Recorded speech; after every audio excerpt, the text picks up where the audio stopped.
Blood dries black under 3 suns. I learned this truth during my first week on the firing line, watching Corporal Taine's arterial spray paint the trench wall behind him before the last rounds that killed him had even finished cooking his organs from the inside.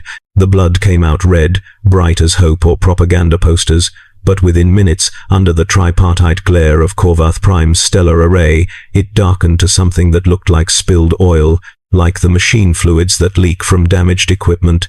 Like everything on this Emperor-forsaken frontier, eventually becomes black, dead, and contributing nothing except mass to the defensive positions we dig and abandon, and dig again in cycles that measure years. My name was Recruit Valen Cross when I arrived on this world 6 months ago, fresh from conscription, on an agri-world where the only violence I'd known was the slaughter of livestock, where I'd imagined war as something glorious, something that involved heroes and victories and meaning. Now I have no name, just a designation scratched into the corroded metal tag they gave me at induction. Militia Defense Force, 177th Regiment, 3rd Company, 9th Platoon. Position designation Rifleman 3rd Class. The number after that keeps changing as the soldiers around me die and I inherit their positions, climbing the chain of command, not through competence, but through simple survival, through being alive, when morning formation counts bodies and promotes vacancies. The frontier is not what the recruitment officers described.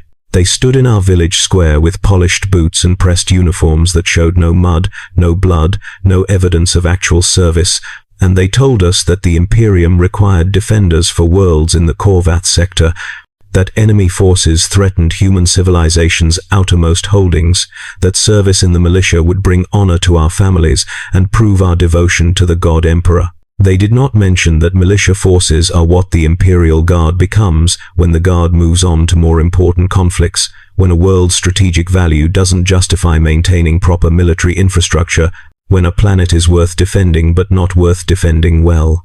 They did not explain that Frontier Militia service is where the Imperium sends equipment too damaged for proper regiments, soldiers too undisciplined for regular service, officers too incompetent or too broken to command anything that matters. They certainly never mentioned that the wars here have no names, no objectives, no victory conditions beyond keep fighting until reinforcements arrive, knowing that reinforcements are always diverted to somewhere more important, always delayed by emergencies that take priority over our emergency, always 3 months away no matter how many months pass. We fight an enemy that has no name either. The officers call them hostiles, aggressors, Xenos threats, heretical forces, changing the designation based on which propaganda they're reciting that day. Sometimes they're described as alien infiltrators attempting to establish forward positions for larger invasion forces. Sometimes they're rebel elements, human populations that rejected Imperial rule and must be brought back into compliance. Sometimes they're corrupted forces, traitors who've abandoned the Emperor's light for the promises of powers we're not supposed to acknowledge exist. The truth, which I've assembled from 6 months of fighting them across 17 different battlefields, is that no one actually knows what they are. They wear armor of unfamiliar design. They use weapons that fire projectiles ranging from solid rounds to energy discharges to things that make your skin itch from 20 meters away. They die when you shoot them enough times, bleed fluids that might be blood or might be something else, and occasionally scream in what could be pain or could be communication or could be their equivalent of battle prayers. They're humanoid, bipedal. They seem to require similar cover and tactics to what we use. Beyond that, they're just targets, just things that appear on one side of no man's land and need to be killed before they kill us, and whether they're Xenos or heretics, or something else entirely, matters less than learning to recognize their silhouettes and aim for the gaps in their armor. Korvath Prime itself is a world designed to kill you slowly if the enemy doesn't manage it quickly. The 3 suns create a daylight cycle that lasts 16 standard hours, followed by a darkness that lasts only 6, meaning you're either fighting exhausted under punishing heat that makes flak armor feel like a crematorium, or fighting half-blind in a darkness insufficient for proper rest. The terrain is primarily volcanic rock, sharp enough to shred equipment and slice through boots, creating injuries that fester because nothing on this planet is clean. Everything carries bacteria or fungal spores or microscopic parasites that infect wounds and turn minor cuts into medical emergencies.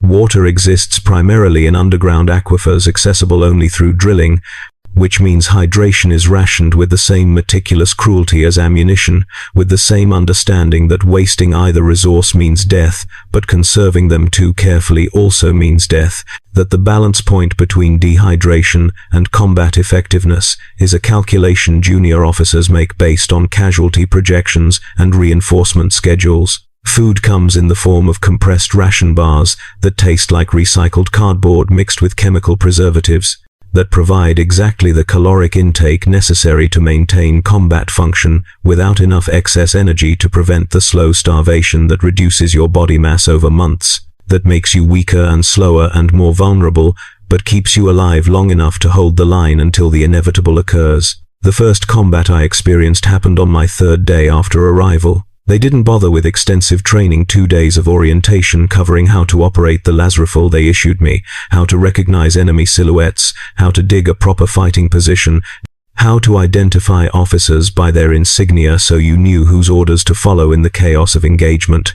Then they marched us 20 kilometers to the forward position designated Trench Line Theta 7, a series of fortifications scratched into volcanic rock, overlooking a valley that held strategic value for reasons never explained to us, reasons that probably existed in tactical planning documents filed somewhere in command headquarters, but which never filtered down to the soldiers expected to die defending it. We arrived at dusk, during that brief 6-hour window of darkness, and the enemy attacked at dawn. No warning, no preliminary bombardment, just suddenly they were there, emerging from positions they'd established during the night, advancing in formations that looked almost professional, almost like they'd studied the same tactical manuals we pretended to follow.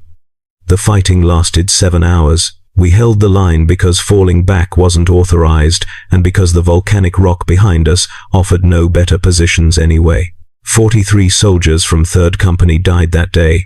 I survived by following Corporal Taine's example: stay low, shoot at anything moving in enemy-held territory, conserve ammunition by choosing targets carefully. Accept that most of your rounds will miss, but eventually you'll hit something important. Drink water when ordered, even if you're not thirsty, because dehydration will kill you slower, but just as certainly as enemy fire. Corporal Taine died on my 7th day. We'd held Trench Line Theta 7 against 3 more assaults, losing soldiers in 1s and 2s rather than in the mass casualties of that first engagement, learning the rhythm of frontier warfare that alternates between boredom and terror in patterns you never quite predict. Taine had been explaining the finer points of equipment maintenance, showing me how to clear the dust that accumulated in my las rifle's firing mechanism when the sniper round caught him. We never saw the shooter, never even heard the shot. Their weapons don't make the distinctive crack of Imperial long-las rifles, just produce a sound like cloth tearing followed by the wet impact of projectile meeting flesh. Taine's head snapped back, blood painted the trench wall. He collapsed in the peculiar boneless way that corpses have, the way bodies fall when whatever animates them disconnects instantaneously. I stared for perhaps 5 seconds before Sergeant Voss grabbed my collar and yanked me down, screaming something about keeping low, about snipers, about not giving them easy targets. Then he ordered me to take Taine's position, to become acting corporal for what remained of our squad, myself and 3 other recruits whose names I'd barely learned, who looked at me with expressions mixing hope and terror, who needed someone to tell them what to do, even though I had no idea what to do, beyond repeating what Taine had taught me during our brief overlap. The promotion lasted 2 days before proper authority caught up with field necessity. An actual corporal arrived from reserves, a man named Helven who'd been wounded in previous engagements and returned to duty after medical processing cleared him for light combat operations, whatever that meant in a context where all combat operations involved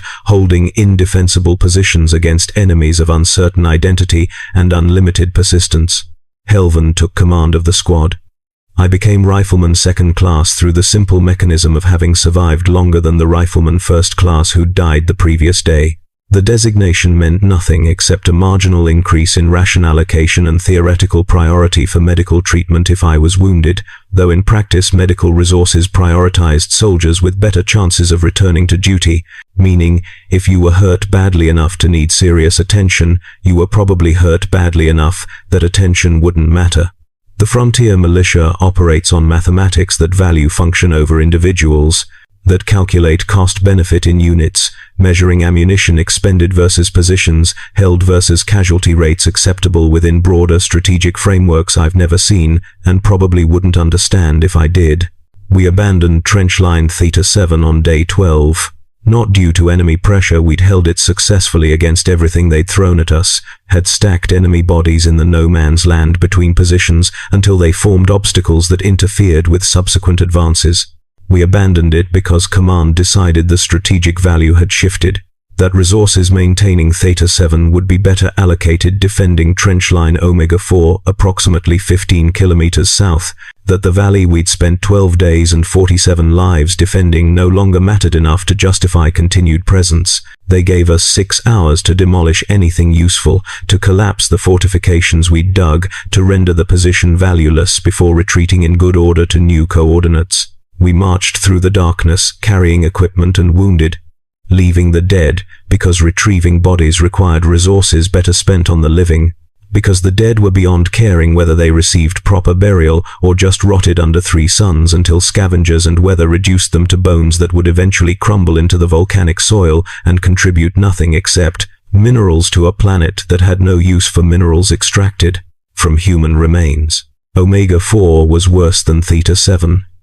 The volcanic rock there contained veins of some mineral that reflected heat, made the trench line feel like standing inside an oven, made noon temperatures climb high enough that soldiers collapsed from heat stroke if they weren't careful about hydration and rest rotation. The position itself was tactically inferior, lower elevation, worse sight lines, approaches that favored attackers over defenders. But it held some significance that existed in strategic planning levels above our pay grade, something about supply routes or communication relays or territorial control that mattered to officers studying maps in climate-controlled command bunkers, but which manifested for us as another trench to dig, another position to hold, another location where we'd stack bodies until ordered elsewhere. The enemy attacked Omega 4 constantly, pressure that never quite escalated to full assault but never stopped entirely, continuous probing attacks designed to wear us down, to deplete ammunition and create casualties, to make holding the position expensive enough that abandoning it seemed reasonable. We held because orders said to hold, because retreat required authorization we didn't possess, because running meant dying anyway once the summary execution squads caught up with you, and those squads were one of the few things the Frontier Militia maintained at proper Imperial Guard standards. I killed my first enemy combatant on day 17 at Omega 4. Not my first shot. I'd been firing my las rifle at targets for 2 weeks by then, had sent hundreds of energy pulses downrange towards silhouettes moving in enemy territory, but confirming kills was impossible in engagements where you fired from cover at distant targets and never knew whether you'd hit anything, or if the enemies who fell were responding to your shots or someone else's, or if they fell at all rather than just moving to new positions. But on day 17 an enemy soldier made it into our trench somehow, appeared around a corner while I was conducting ammunition inventory, and we both froze for a fraction of a second in mutual surprise before instinct took over. I brought my las rifle up, he brought his weapon up. I fired first because my weapon was lighter, or I was faster, or the Emperor decided I deserved to survive this particular moment. The last round caught him in the chest, burned through whatever armor he wore, and he collapsed, making sounds that might have been words in some language I didn't speak. I stared at him while he died, watched life leave his body in the same way it had left Corporal Taine's body, and felt nothing. No triumph, no guilt, no particular emotion except relief that I was standing and he wasn't. That when Sergeant Voss came around the corner in response to the last fire, he found me standing over a dead enemy rather than the other configuration. Voss commended me, said I'd done well, responded appropriately, demonstrated combat effectiveness. Then he ordered me to help drag the body to the corpse detail and return to my post. The corpse detail was something I learned about gradually, through observation and fragments of conversation, because it wasn't included in our 2-day orientation and wasn't the sort of thing soldiers discussed voluntarily. When enemies died in our positions, we collected the bodies, stripped anything useful, ammunition, weapons, equipment we could adapt or trade, and then stacked the remains in designated areas where chemical accelerants reduced them to ash that wouldn't attract scavengers or spread disease. When our soldiers died, we followed similar procedures minus the equipment stripping, though in practice the distinction was inconsistent. Soldiers needing equipment took it from wherever they found it, and by the time bodies reached the chemical reduction units, the difference between friend and enemy mattered less than efficient disposal. The units ran continuously, fed by steady casualties from a front that stretched hundreds of kilometers across Korvath Prime's northern continent, that consumed thousands of soldiers monthly and produced nothing except reports confirming that positions were held, that the frontier remained defended, that the Imperium's outermost boundaries hadn't collapsed despite everything suggesting they should. We held Omega-4 for 37 days. The number feels arbitrary. Why 37 rather than 36 or 38? What made day 37 the moment command decided we'd extracted sufficient value from the position? What calculation determined that continuing to hold it cost more than letting it go? We lost 18 soldiers from 3rd Company during that time. More from other companies, from the regiment overall. Casualties I didn't track because tracking them served no purpose. Because knowing how many died didn't change how many remained, didn't make the math any more favorable. On day 37 we received orders to abandon the position and establish defenses at Trench Line Alpha 12, back north, almost overlapping territory we'd defended weeks earlier, suggesting that whatever strategic considerations drove our movements operated on cycles or responded to factors invisible to us, that we were pieces in a game whose rules we didn't understand and whose outcome we'd never learn. The pattern repeated: march to new position, dig fortifications, defend against attacks, watch soldiers die, receive orders to abandon and move somewhere else. Sometimes the cycles lasted days, sometimes weeks. The longest single position we held was 63 days at a place designated Ridge 79er, a stretch of elevated volcanic rock that overlooked major approach routes and held enough tactical significance that command reinforced us with actual artillery support, 2 ancient howitzers that fired solid rounds and required so much maintenance they employed more crew than they could effectively provide fire support for. Ridge 79er felt almost like proper military operations, like what I'd imagined war would resemble when I stood in my village square listening to recruitment officers lie. We had supply lines that functioned semi-reliably. We had forward observers coordinating artillery strikes. We had a command structure that issued orders containing actual tactical reasoning rather than just hold position until further notice. We held 79er through sustained assaults, through enemy offensives that brought heavy weapons and coordinated infantry, and what might have been armor vehicles, anyway, armored and mobile, mounting weapons that chewed through our fortifications and required artillery strikes to eliminate. 97 soldiers from the regiment died at Ridge 79er. 342 were wounded severely enough to require evacuation to rear medical facilities, which meant they survived and left, got out, escaped the endless cycle of digging and dying. Some days I envied the wounded. Some days I wondered whether putting my hand somewhere a last round might hit, it would be worth the infection risk and potential loss of combat effectiveness and certainty of punishment if anyone suspected deliberate self-injury. The enemy never stopped. That's what civilian life doesn't prepare you for, the understanding that war on the frontier isn't episodic, isn't battles followed by rest periods followed by more battles. It's continuous. The intensity varies. Full assaults give way to probing attacks, give way to sniper harassment, give way to quiet periods where both sides repair damage and redistribute resources, but the hostility never ends completely, never stops long enough that you feel safe, sleeping or eating, or performing basic maintenance on yourself and your equipment. You live in a state of perpetual readiness that exhausts you more thoroughly than combat does, that grinds away at whatever mental resilience you brought with you until you become someone who doesn't remember what peace felt like, who can't imagine existence without the constant background noise of distant weapons fire and screaming and equipment breaking down.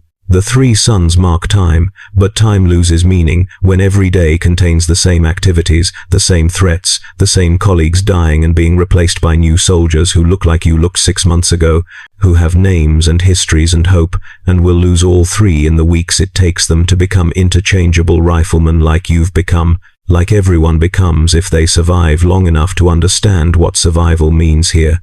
I was promoted to Rifleman First Class on day 90-something. I'd stopped tracking the calendar precisely because numbers felt arbitrary, because counting days suggested they mattered individually rather than as undifferentiated mass of time served. The promotion came after Rifleman First Class Denton died, after Corporal Helvan decided I'd demonstrated sufficient competence to inherit the designation, though what competence meant in this context was simply not dying when others did, not making mistakes obvious enough to get noticed, not showing weakness visible enough to suggest unreliability. The new designation brought no additional authority, just marginal improvements in ration allocation and equipment quality. I received a las rifle that had been properly maintained, rather than the barely functional weapon I'd been issued at induction, received boots that fit correctly, rather than the standard issue boots sized for theoretical average feet that matched no one's actual anatomy. Small improvements, meaningless in any broader sense but significant in the immediate context of daily survival, of small comforts that made grinding endurance fractionally more bearable. Around day 100 I'm approximating, the precise number exists in records I don't access, in personnel files that track my service without my input. We received reinforcements. 50 new recruits arrived from the latest conscription sweeps, fresh civilians processed through the same minimal orientation I'd received, issued equipment and assigned to positions, and expected to somehow become soldiers through exposure to conditions that killed soldiers regularly. They looked young, though I don't think they were younger than I was, just less worn, still showing softness that frontier service scraped away. Corporal Helvan assigned 3 of them to our squad. 2 died within the first week. The third name was Petran, I think, though I might be confusing him with someone else. Everyone blurs together. After enough time lasted almost a month before taking a projectile through the thigh that severed his femoral artery and bled him out before medical response could reach him. I tried to help, tried to apply pressure the way Tane had taught me months earlier, but the volume of blood was too much, my hands too imprecise, my knowledge too limited. Petran died screaming while I knelt over him doing nothing effective, and afterward Sergeant Voss told me I'd done what I could, that some wounds can't be saved, that accepting that truth was part of learning to function here. I nodded. I understood. I'd stopped believing that understanding mattered. We abandoned Ridge 79er on day 160-something. The withdrawal was chaotic, executed under enemy pressure that had built gradually until it exceeded our capacity to hold effectively. Command authorized falling back to secondary positions rather than committing additional resources to maintaining ground that had apparently lost whatever value justified the 97 deaths required to secure it.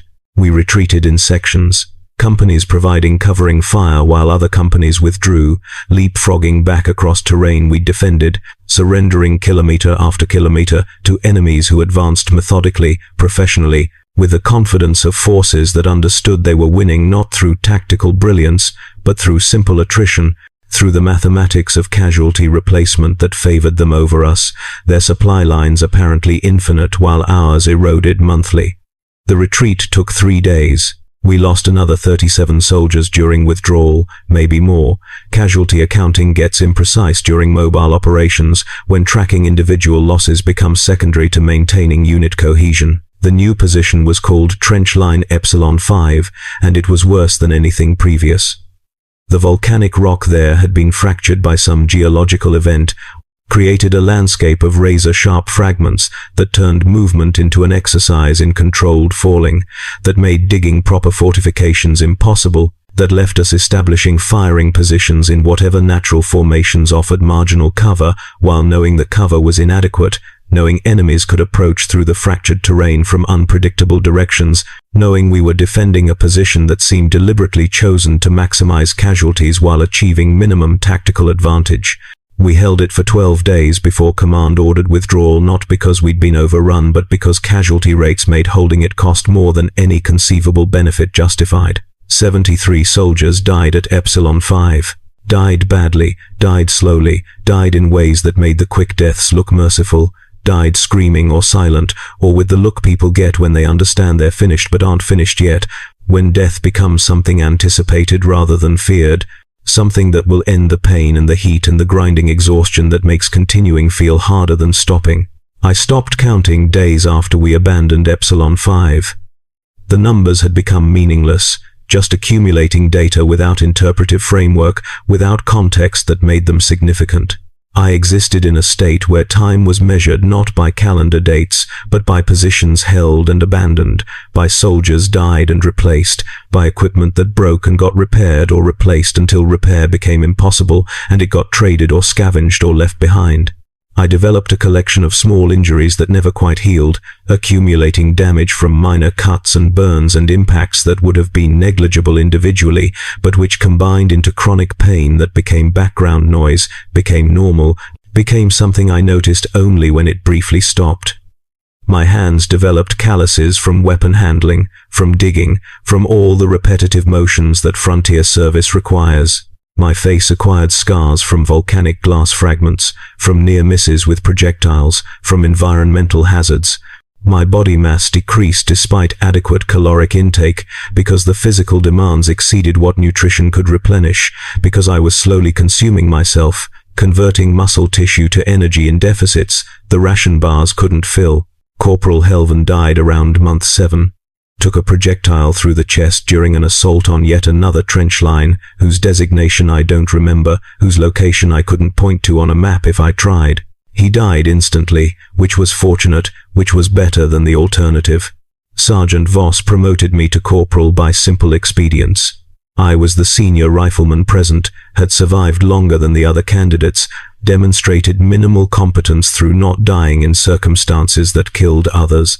The promotion brought actual authority, actual responsibility for a squad that now consisted of myself and 4 recruits who'd arrived in the most recent reinforcement cycle, who looked at me expecting leadership I had no training to provide, no wisdom to share beyond, stay low and shoot at the right silhouettes and drink water when ordered, and accept that you're probably going to die here but might survive if you're careful and lucky. Being corporal meant attending morning briefings with Sergeant Voss and the other squad leaders, meant receiving orders and tactical information and casualty projections that made explicit what I'd understood implicitly we were losing. Not quickly, not dramatically, but steadily, through attrition that exceeded our replacement rates, through the gradual erosion that happens when you defend static positions against enemies willing to accept unlimited casualties to achieve incremental advances. The briefings included discussions of reinforcement schedules, always 3 months out, always delayed by complications ranging from warp travel difficulties to conscription shortfalls to administrative errors that sent personnel to the wrong sectors. The briefings included supply status reports showing ammunition and water and medical resources depleting faster than resupply could match, creating deficits that forced rationing that reduced combat effectiveness, that increased casualties that created demand for resources already insufficient. The briefings included morale assessments that catalogued desertion attempts and discipline failures and psychological breakdowns, that tracked how many soldiers remained functional versus how many had progressed beyond function into simple continued existence, still technically alive but no longer capable of effective service. The Frontier Militia handles morale problems with characteristic brutal efficiency. Deserters are executed publicly when caught, shot in front of assembled companies as reminder of what abandoning your post means, what the penalty is for attempting to escape the grinding horror of service here. The executions are framed as necessary discipline, as maintaining good order, as preventing the collapse that would occur if soldiers believed desertion was possible. The reality is that executions create fear but not motivation, create compliance but not effectiveness, create soldiers who stay at their posts not from devotion to the Emperor or belief in their mission, but from simple terror of what happens if they're caught leaving, from the knowledge that death here might be likely but desertion makes death certain and adds the indignity of execution to the finality of termination. I watched 3 executions during my first 6 months, watched soldiers shot for attempting to walk away from positions that killed them slowly, watched their bodies left as warnings until higher authority ordered them disposed of because the smell and the scavengers were affecting morale worse than the desertion itself had. Month 8 brought new enemies, or the same enemies with different tactics, or possibly allies of the original enemies. No one explained clearly, and the distinction mattered only insofar as it required learning new silhouettes to shoot at, new equipment types to recognize, new approach patterns to defend against. These enemies favored close assault over ranged engagement, charged our positions in waves that absorbed casualties until they reached melee range, where their close combat weapons proved devastatingly effective against soldiers trained primarily for ranged defense. We adapted by establishing closer range firing positions, by accepting higher ammunition expenditure to drop targets before they closed, by learning to bayonet properly because the brief instruction during orientation hadn't covered the actual techniques required to kill someone at arm's length without getting killed yourself. The adaptation cost lives, cost them in high numbers during the learning period while we figured out what worked. But eventually we stabilized, established new defensive doctrines, became effective at killing this new enemy type. Then command rotated us to a different front, where the enemies used different tactics, and we had to learn again, had to pay the learning cost in bodies again, had to accept that Frontier Militia doctrine prioritized flexibility over mastery because the strategic situation demanded forces capable of engaging multiple enemy types across multiple terrains without the luxury of specialized training or consistent tactical environment. I lost count of how many soldiers I've commanded. The squad designation remained constant, but the soldiers filling it rotated continuously through death and injury and occasional transfer to other units when casualties left gaps needing immediate filling. I learned to stop remembering names because remembering names meant grieving deaths, meant caring about individuals in a context where individual survival was random, where the qualities that kept one soldier alive didn't prevent another with identical qualities from dying, where attachment created pain without providing any benefit. I learned to think of my squad as positions rather than people. Riflemen 1 through 4, positions that needed filling, functions that required performance regardless of who performed them. This wasn't callousness, wasn't sociopathy, wasn't even adaptation really. It was necessity. It was the minimum psychological distance required to continue functioning, to keep issuing orders that sent people toward probable death, to accept responsibility for decisions that resulted in casualties, to reconcile authority with the knowledge that authority here meant deciding who died rather than whether anyone died. Sergeant Voss died on day I don't know, sometime deep into month 9 or early month 10, exact timing lost in the blur of identical days, identical trenches, identical cycles of combat and consolidation. He took a headshot from a sniper none of us saw, died instantly, crumpled in the peculiar boneless way corpses have. Lieutenant Keras promoted me to sergeant by the same mathematics that had made me corporal. I was present. I'd survived longer than alternatives. I'd demonstrated minimum competence through continued existence. The promotion brought authority over multiple squads, brought responsibility for 30-some soldiers whose names I learned and forgot as they died and were replaced, brought attendance at briefings with company leadership, where the strategic picture became clearer and somehow worse because understanding the broader context didn't suggest solutions, only made explicit how comprehensively we were failing, even as we held positions, even as we defended territory, even as we maintained the fiction that frontier defense served meaningful purpose. The truth, which I understood fully only after making sergeant, was that Frontier Militia service wasn't about winning. Winning wasn't possible given the resource imbalance, given the casualty ratios, given the strategic realities. Frontier defense was about not losing fast enough to matter, about buying time measured in months and years while the Imperium allocated resources to more important conflicts, about maintaining sufficient presence that enemies had to commit forces to engage us rather than advancing unopposed toward more valuable targets in the sector interior.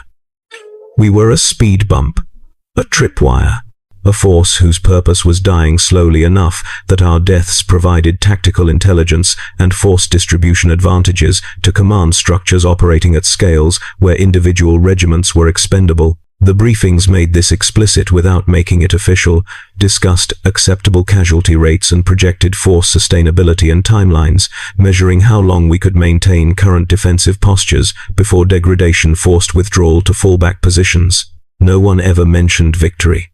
No one discussed what winning would look like, because everyone understood winning meant not being here anymore, meant being reassigned to theaters where victory conditions existed, where strategic objectives had definitions beyond maintain presence. We held 17 different positions between month 10 and month 12, 17 trenches and ridges and fortified areas that merged together in memory because they were functionally identical, because volcanic rock and 3 sun heat and enemies advancing in formations we'd learned to recognize made location irrelevant, made every position interchangeable with every other position, made the entire frontier a single continuous battlefield, distinguished only by coordinates that changed while conditions remained constant. I lost 83 soldiers during those months.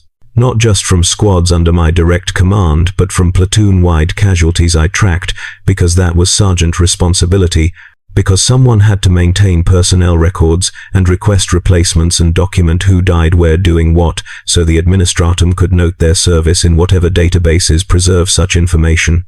83 names recorded and forgotten, 83 bodies reduced to ash by chemical accelerants, 83 equipment sets redistributed to soldiers who needed them more than the dead did, 83 personal effects when they had any, when they'd accumulated anything beyond standard issue equipment catalogued and stored in company lockers waiting for retrieval by families who'd never come, because Frontier Militia casualty notification operated on timescales measured in years, because telling families their sons and daughters died defending positions they couldn't locate on maps seemed low priority compared to operational needs. Month 13 brought changes.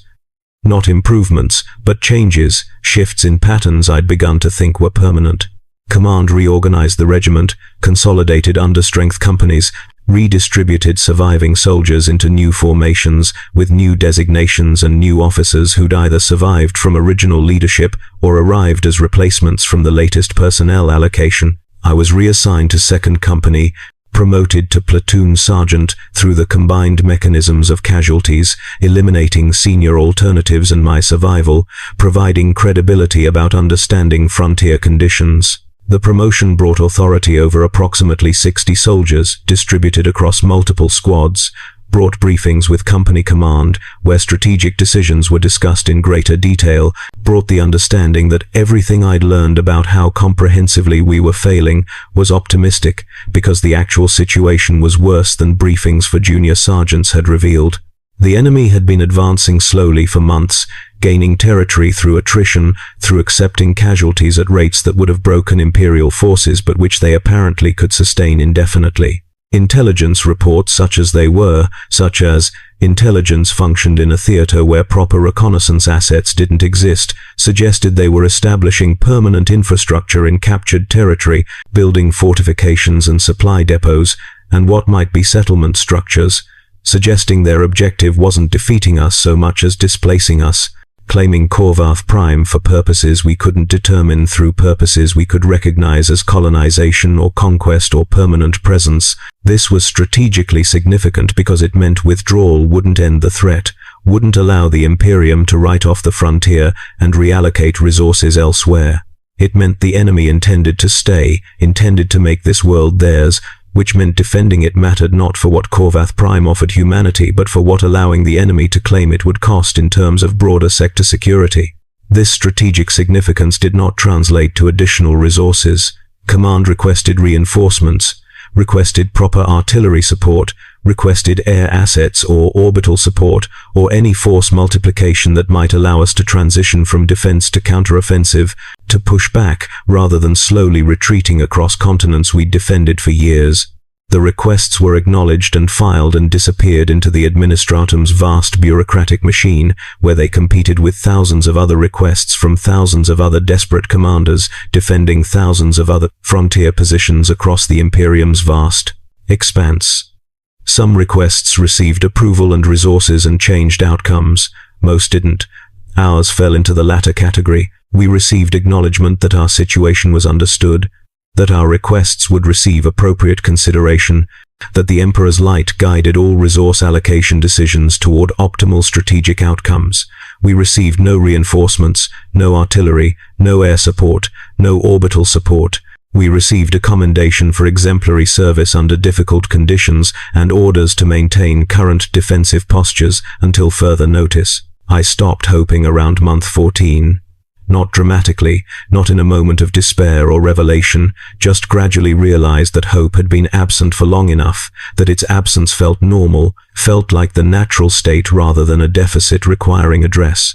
Hope required believing that conditions might improve, that relief might come, that service here had endpoint beyond death or incapacitation, and none of those beliefs survived contact with extended frontier service.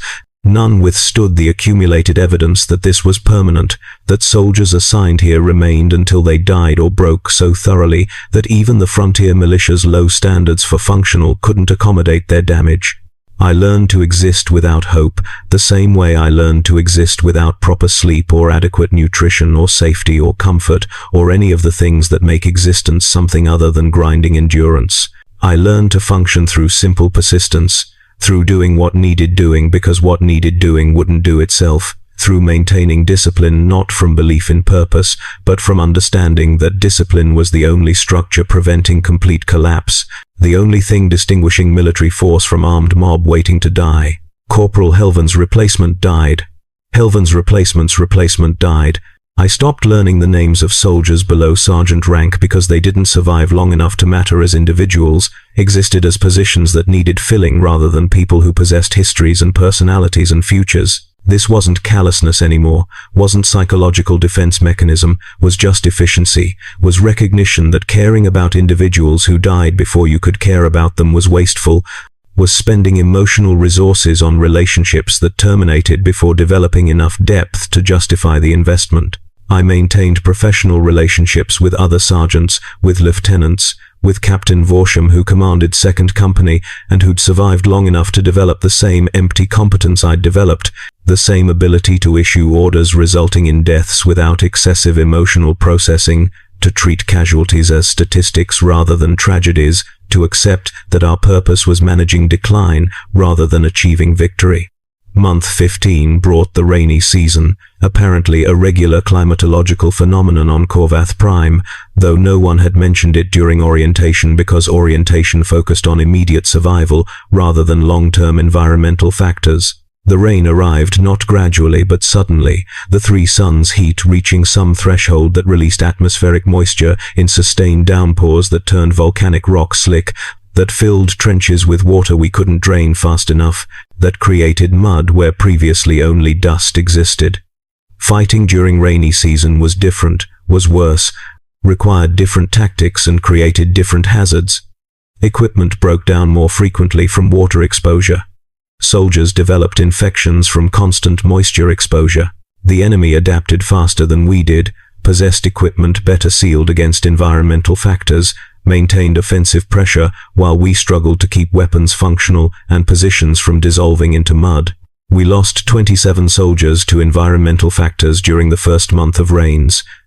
Not enemy action, just weather, just conditions that made wet trenches deadly through drowning or disease, or simple exposure that reduced core temperature until soldiers stopped functioning, stopped responding, stopped being alive. We adapted eventually, learned to establish firing positions that drained properly, learned to rotate soldiers through dry positions when any existed, learned to maintain equipment under conditions that seemed designed to destroy everything mechanical. But adaptation took time and learning cost lives, and by the time we'd figured out rainy season defense, enough soldiers had died that the knowledge purchased seemed excessive relative to the survival it enabled. I led 2nd Company's 3rd Platoon for 63 days before Lieutenant Keras died, and Captain Vorsham promoted me to Company Lieutenant, made me 2nd in command through the mathematics that had structured my entire progression through Frontier Militia, ranks survival plus competence plus absence of better alternatives equals promotion. Being lieutenant meant authority over approximately 200 soldiers, meant planning defensive operations instead of just executing them, meant briefings with regimental command, where Colonel Thrace explained strategic situations with the tired honesty of officer who'd stopped pretending morale, required optimism, who treated his surviving leadership with the respect of acknowledging that lies wouldn't improve circumstances, that we'd all seen enough to recognize truth regardless of how it was presented. The regiment was dying. Not quickly, but measurably. Through casualties that exceeded replacement rates, through equipment degradation that exceeded resupply capacity, through the slow erosion that happens when you maintain operations at intensity designed for temporary deployments, but which extends across years, across timeframes where temporary becomes permanent, becomes the only condition anyone remembers. We'd lost 70% of our original strength. Replacements kept the paper strength higher, kept the regimental designation active, but replacements weren't equivalent to originals. Weren't experienced soldiers who understood frontier conditions, were just fresh conscripts processed through minimal orientation and assigned to positions where they died, learning lessons we'd already paid for with previous generations of casualties. The regiment was ship of Theseus situation, every original component replaced but designation preserved, organizational structure maintained despite complete turnover in personnel, continuing to function through institutional memory carried by shrinking number of survivors who'd been here long enough to remember how things worked, to teach new soldiers what they needed to survive the learning period if they could survive it.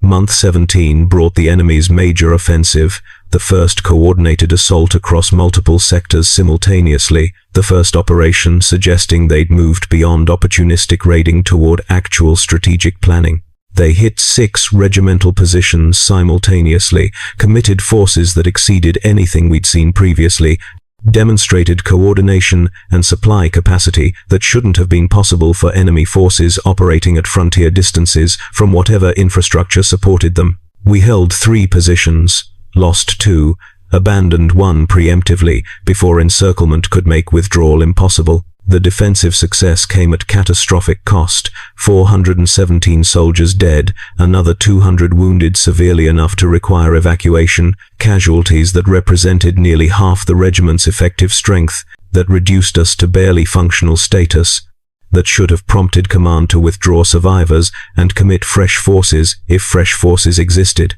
Fresh forces didn't exist. Command had no reserves, no reinforcements available on timescales relevant to immediate crisis. We received acknowledgement that our situation was difficult, received commendations for holding 3 of 6 positions, received orders to consolidate surviving forces and maintain defensive presence until reinforcements arrived from the latest conscription allocation, estimated arrival time 4 months. 4 months. Longer than most of our soldiers had been alive in their current assignments, longer than organizational memory extended for increasingly large percentage of regimental composition, longer than equipment could reasonably function without proper maintenance, longer than supply stocks could sustain current defensive posture. 4 months was forever. 4 months was impossible. 4 months was the timeline we'd operate under regardless, because alternatives didn't exist, because the Imperium's vast machinery moved at scales where months were acceptable delays, where regiment-level casualties were manageable losses, where Frontier Militia forces were resources to be consumed efficiently but not conserved protectively. I commanded 2nd Company for 9 days after Captain Vorsham died during the major offensive. 9 days of consolidating survivors, redistributing equipment, establishing new defensive positions with forces insufficient to defend them properly, issuing orders I knew would result in deaths, accepting casualties as necessary costs of maintaining presence, doing everything I'd watched Vorsham do with the same empty competence, the same understanding that command meant managing decline rather than achieving objectives. Then Colonel Thrace promoted me to captain by the same mathematics that structured all Frontier Militia advancement, made me company commander at whatever age I was. I'd stopped tracking my birthday, stopped noting the passage of years measured in anything except positions held, and soldiers died. Being captain meant attendance at command briefings with Colonel Thrace and the other company commanders, meant access to strategic planning that revealed what I'd suspected from incomplete information. The frontier was collapsing across the entire sector, not just on Korvath Prime but across dozens of worlds, hundreds of regiments facing similar situations, tens of thousands of soldiers dying defending positions that were falling despite their deaths, despite their service, despite everything the Imperium demanded and received from frontier forces that operated on eternal promise of reinforcements, perpetually 3 to 4 months away, regardless of how many months passed. Being captain meant understanding that we'd already lost in every meaningful sense, that maintaining defensive presence served purposes that had nothing to do with actually defending anything, that our continued resistance was valuable primarily for the intelligence it generated about enemy capabilities, and secondarily for the time it consumed, forcing them to commit resources to defeating us rather than advancing unopposed toward sector interior. The truth was, we were bait. We were tripwire forces meant to die slowly enough that our deaths provided warning, shaped enemy force allocation, bought time measured in months for defenses to be established at positions actually intended to hold, on worlds whose strategic value justified resources we'd never receive. This wasn't secret, wasn't classified information withheld from junior ranks to preserve morale. This was simply reality, was strategic necessity, was the mathematics of resource allocation in a galaxy where humanity's enemies were infinite and humanity's resources were vast but finite, where choices had to be made about what got defended properly versus what got defended adequately versus what got defended nominally through forces expected to lose, but expected to lose slowly enough that the loss mattered, strategically. We were the third category. We were expected to lose. Our job was losing slowly, losing expensively for the enemy, losing in ways that bought time for the Imperium to respond to threats we'd identified through the simple mechanism of dying to them in sufficient numbers that someone in strategic planning noticed and allocated resources accordingly. I commanded 2nd Company for 37 days before Colonel Thrace died, and I received field promotion to regimental command through processes I no longer questioned, through the mathematics that had structured my entire frontier service.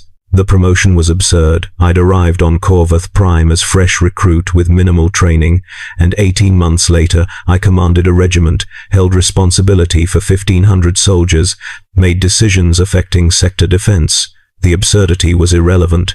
The regiment needed commander. I was present, experienced, competent by frontier standards. I became colonel not through ambition or qualification, but through being alive when alternatives weren't, through accepting that authority here was burden no one wanted, but everyone had to carry until they couldn't carry it anymore. Commanding the regiment meant understanding exactly how comprehensively we'd failed even while performing our function, how completely the frontier had collapsed even while we maintained presence, how thoroughly the enemy had won even while we held positions. The regiment controlled perhaps 12% of the territory we'd defended at full strength. Our effective combat power was roughly 1/3 of authorized levels. Our equipment was degraded beyond anything maintenance could properly address. Our supply situation was crisis level across every category from ammunition to water to medical resources. Our soldiers were exhausted, traumatized, barely functional collections of individuals who continued performing duties through simple lack of alternatives rather than through any genuine capability or motivation. And reinforcements remained 3 to 4 months away, a same timeline that had been 3 to 4 months away for the entire year and a half I'd been here. Same promise that was never fulfilled because crises elsewhere consumed the resources that might have reinforced us, because the frontier was lowest priority for Imperium that faced threats everywhere simultaneously and couldn't adequately resource anywhere. I led the regiment for 67 days before the final offensive.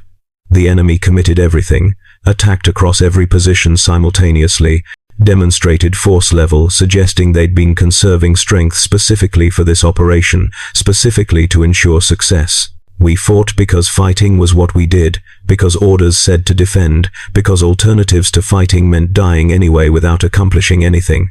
We held for 4 days, held through casualties that reduced the regiment to barely 300 effective soldiers, held through equipment failures that left us fighting with weapons that barely functioned, held through supply exhaustion that meant rationing ammunition until soldiers carried single magazines, meant distributing water in sips rather than rations, meant accepting that wounded soldiers wouldn't receive treatment because medical resources had been exhausted days earlier.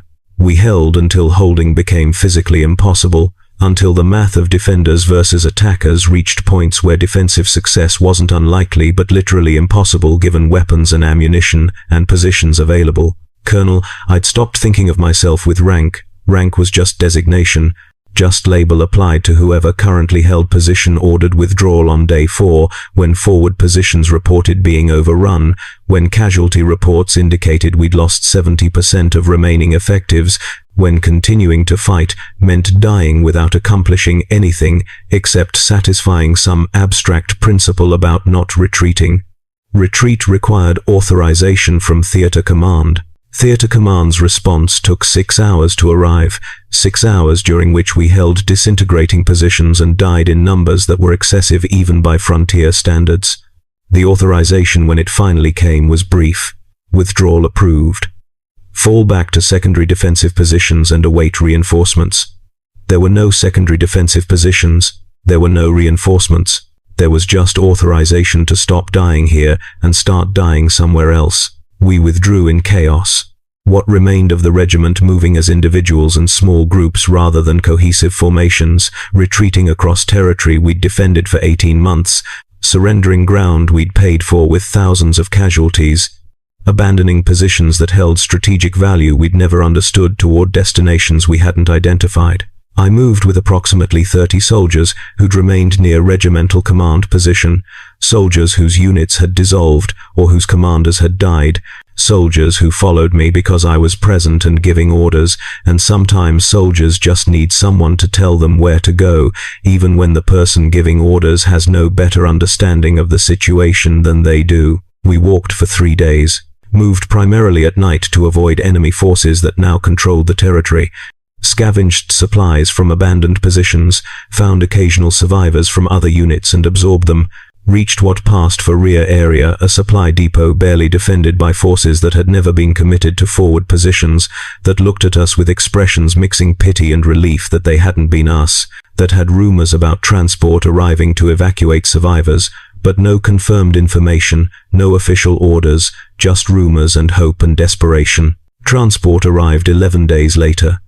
A cargo hauler pressed into personnel transport service, designed for equipment but carrying survivors from across the sector's collapsed frontier, carrying thousands of soldiers evacuated from dozens of failed positions, carrying what remained after the frontier fell. They loaded us by regiment, what remained of regiments, survivors who'd clustered under organizational designations more from habit than because the designations meant anything, because saying 177th Regiment was easier than saying random collection of survivors who fought on Corvath Prime. We boarded. The hauler lifted. We left. I am aboard transport now, traveling to some destination they haven't specified, moving through the warp toward some new assignment where Frontier Militia veterans will be valuable, where soldiers who've survived 18 months of conditions designed to kill them might prove useful. The transport's hold contains perhaps 40 soldiers who were part of the 177th Regiment when I enlisted, 40 survivors from a regiment that cycled through thousands of soldiers, that consumed conscripts and replacements and reinforcements and converted them to casualties with efficiency that should have prompted intervention, but which just represented normal Frontier Militia operations, just reflected acceptable losses in acceptable timeline, defending acceptable priority objectives, until those objectives became indefensible and survivors got evacuated to become someone else's problem. I don't know what happens next. Don't know where we're going or what we'll be expected to do or how long I'll survive whatever comes after this. What I know is that blood dries black under 3 suns. That Frontier Militia service means dying slowly so your death buys time for forces that actually matter. That the Imperium's frontier is defended by soldiers it expects to lose, by forces designed to fail but fail slowly, by people like me who arrived as conscripts and departed as casualties who happened to be breathing when evacuation arrived. The brutal life of Frontier Militia recruit is this. You fight endless wars that no one intends you to win. You die holding positions no one expects you to keep. You serve until service becomes physically impossible, until you're evacuated or killed or broken so thoroughly that even the Frontier Militia can't use you anymore. And throughout it all, you learn that your individual existence matters only as component in vast calculations that treat lives as resources to be spent efficiently, but not conserved protectively. This is what I learned on the frontier. This is what service taught me. This is the truth they don't include in recruitment speeches, the reality that exists beneath propaganda about honor and duty and the Emperor's light.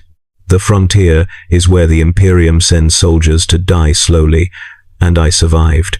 And I don't know if survival is victory or just prolonged failure. I don't know if making it to evacuation means anything, except that I'll die somewhere else doing something similar, until eventually the mathematics catch up and my survival ends and someone else inherits my position and continues. The cycle. Blood dries black. Soldiers die defending nothing. The frontier falls, and the Imperium continues because the Imperium always continues, grinding forward on mountains of bodies, accepting any cost, because scale makes all costs acceptable, because individual deaths are irrelevant when populations are measured in quadrillions. I am alive. For now. That's all I know. That's all that matters. Blood dries black. Everything ends. Service continues until it doesn't.